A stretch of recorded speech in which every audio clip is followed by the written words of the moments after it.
Due uomini, uno vestito da vigile e uno vestito da addetto dell'acquedotto, con la scusa di una perdita, di un problema sul sistema idrico, sono entrati in una casa di un anziano, il quale poi, quando ha compreso che i due si comportavano in maniera diversa da ciò che uno si aspetta da un tecnico, ha urlato e richiamato l'attenzione dei vicini e i due sono scappati. Tanta paura a Ponzano, i residenti di via Costituzione hanno iniziato a blindarsi in casa per via dell'aumento dei furti in abitazione.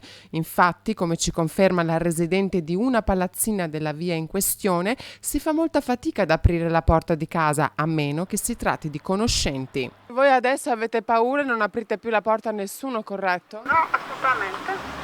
Né porte né portoni. C'è un biglietto appeso che tutti quelli del condominio non devono aprire portoni a nessuno. Molti i trucchi adottati dai malviventi che spesso si fingono di essere funzionari pubblici o operatori tecnici per rassicurare le persone e farsi aprire la porta di casa. Sfortunatamente l'uomo in divisa non è detto che sia appartenente al comune o agli addetti di servizi di manutenzione, e quindi di controllare all'esterno se c'è anche l'auto della polizia, della Telecom, dell'ATS e di tutti quei sottoservizi. Non solo via Costituzione, ma anche altre vie della cittadina vengono prese di mira dai delinquenti. Lo scorso martedì i ladri sono entrati in azione anche in via Gobbato, forzando, forse con un cacciavite, la finestra di un'abitazione, e altri colpi sono stati segnati anche a Lancenigo. Di non fidarsi di nessuno e sfortunatamente oggi nemmeno di chi veste una divisa, ma di controllare appunto se fuori c'è anche il mezzo